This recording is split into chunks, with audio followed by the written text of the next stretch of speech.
घंटा घंटा 1.5 घंटा वॉक ना करें, आधा घंटा इस तरह की पावर वॉक करें। वो आम लोगों का कंसेप्ट भी ये है कि ज्यादा वॉक करें तो उनकी शुगर थोड़ी कम हो जाती है, लेकिन कौन सी वॉक, कौन सी एक्सरसाइज, ये ना हो कि हम लोग गलती एक्सरसाइज करते रहें। शुगर के हवाले से पाकिस्तान दुनिया में तेजी से नंबर 1 हो गया है। क्या ये एक्सरसाइज से इसको कम किया जा सकता है?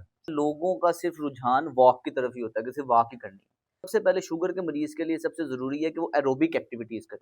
मतलब एरोबिक को समझने के लिए आम ये है कि हर वो वर्जिश जिसको करते वक्त थोड़ा बहुत सांस चढ़ता है, वो आपके लिए फ़ायदेमंद है।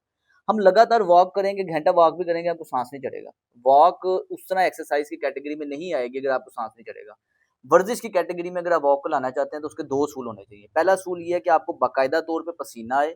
दूसरा असूल ये है कि आपको वॉक करते हुए सांस चढ़ना चाहिए। अगर आपको सांस नहीं चढ़ रहा तो आपको उसका जो एक्सरसाइज के बेनिफिट्स हैं वो उतने नहीं मिलेंगे। तो सबसे पहले इसके अंदर मैं रिकमेंड करता हूँ कि पावर वॉक करें। जो पावर वॉक भी वो लोग कर सकते हैं जिनको घुटने का मरीज है, जिनको दर्द है, जिनका वजन ज्यादा है, वो जापानीज पावर वॉक करें। वो क्या होती है? आम वॉक और पावर वॉक में क्या फर्क है? इसका फर्क ये है कि आपने ना अपनी वॉक को 3-3 मिनट्स के इंटरवल में डिवाइड कर देना है। 3 कैसे? मिनट के 3 मिनट आपने नॉर्मल वॉक करनी है, जिस तरह आम स्पीड आप वॉक करते हैं। 3 मिनट आपने मैक्सिमम स्पीड से वॉक करनी, पूरे हाथ ला के घड़ी का टाइम देख के 3 मिनट आप फुल स्पीड से वॉक करेंगे।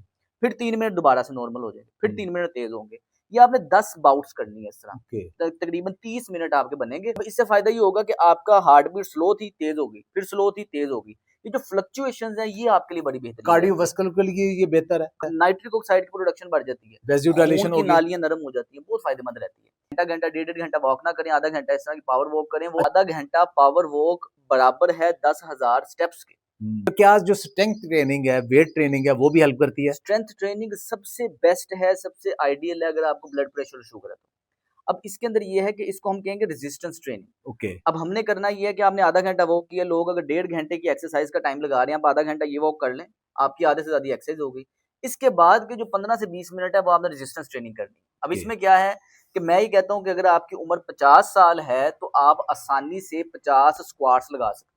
स्क्वाट्स इसको कहते हैं। हाँ, दीज आर दी स्क्वाट्स। उठक बैठक। उठक अब बैठक। ये एक ऐसी एक्सरसाइज है, ये आपके हिप को, घुटने को, टांगों को मजबूत कर रही है, पेल्विक फ्लोर की हेल्थ को बेहतर कर रही है, यानी कि सॉलिस मसल भी साथ। आपकी सारी लोअर एक्सट्रीमिटी से मजबूत होगी। ओके। आपके जितने लेग के मसल मजबूत होंगे, आपका ब्लड प्रेशर उतना स्टेबल रहेगा, आपकी कार्डियो रेस्पिरेटरी फिटनेस उतनी स्टेबल रहेगी, आपकी टांगों के मसल जितने मजबूत है, दिल उतना मजबूत है। मेटा एनालिसिस है, उसे कहते हैं जो रेजिस्टेंस ट्रेनिंग और वॉक, एरोबिक वॉक दोनों करते हैं ना, उनकी HbA1c भी कम हो जाती है। आपने ना तकरीबन 50 स्क्वाट्स करनी है। एक दिन में नहीं हो रही, आहिस्ता-आहिस्ता करके कर लें। 10-10 करके कर लें, 5-5 करके कर लें, लेकिन आहिस्ता-आहिस्ता बढ़ाएँ इसको। ओके। आपके तकरीबन 5 मिनट लगेंगे, इससे ज़्यादा टाइम नहीं लगेगा। इसके बाद आपने तकरीबन 20 से 30 पुशअप्स करने हैं। दीज आर दी पुशअप्स, ये वाले पुशअप्स। अगर आप यहाँ नहीं कर सकते ना, ऊंची जगह के ऊपर कर ले, ये आसान है। These are the simple ones. ये भी नहीं कर सकते तो फिर आप दीवार के साथ, दीज आर दी पुशअप्स। और ये बहुत जबरदस्त आपकी एक्सरसाइज है पुशअप। अच्छा, अब ये मेल और फीमेल दोनों के लिए यही है। ओके। मेल भी 30 कर सकते हैं, फीमेल भी 30 कर सकती है। मेल नीचे कर लें, फीमेल ऊपर कर लें, लेकिन ये लाजमी करें।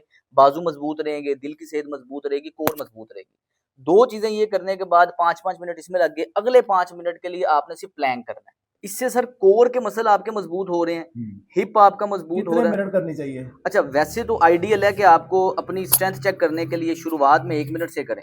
अगर 1 मिनट लोगों से 20 मिनट 20 सेकंड नहीं होती, ऐसे ही है, उसे रुक रुक के कर लेना। हमने अपना सबसे पहले हमने एक्सरसाइज में अपना बेस्ट देखना है कि मैं कितना कर सकता हूँ। फिर मैंने उसको मैक्सिमम ऑप्टिमल लेवल देखना है, मेरे एज के लिहाज से कितना होना चाहिए। फिर आहिस्ता आहिस्ता सेकंड सेकंड करके आपने उसे लेके जाना। तो आप शुरू में 10 सेकंड कर सकते हैं, कोई मसला नहीं, रुक जाए, अगले दिन और बढ़ जाएगा, अगले दिन और बढ़ जाएगा। लेकिन ये प्लैंक एक ऐसी एक्सरसाइज है, आपको किसी भी किस्म के दर्द है, कमर में दर्द, घुटने में दर्द, सर में दर्द, कहीं भी दर्द है, आपके लिए बहुत फायदेमंद एक्सरसाइज। ये 3 एक्सरसाइजेस अगर आप कर लें, दोनों को जब कंबाइन करेंगे, कंबाइंड ट्रेनिंग बेस्ट है आपकी शुगर को कंट्रोल करने के लिए। यकीन करें, हम इससे पहले सिर्फ पावर बैंक के बारे में जानते थे कि वो है, मोबाइल हमारा चार्ज है तो सब कुछ ठीक है। इंसुलिन रेजिस्टेंस कम होगी, एक्सरसाइज करने से आपकी कैलोरीज डायरेक्ट बर्न होगी, ग्लूकोज डायरेक्ट बर्न होगा और आपकी मसल स्टोरेज बढ़ जाएगी और आपका शुगर लेवल कम आ जाएगा। खुश रहें, बात रहें, बहुत बहुत शुक्रिया।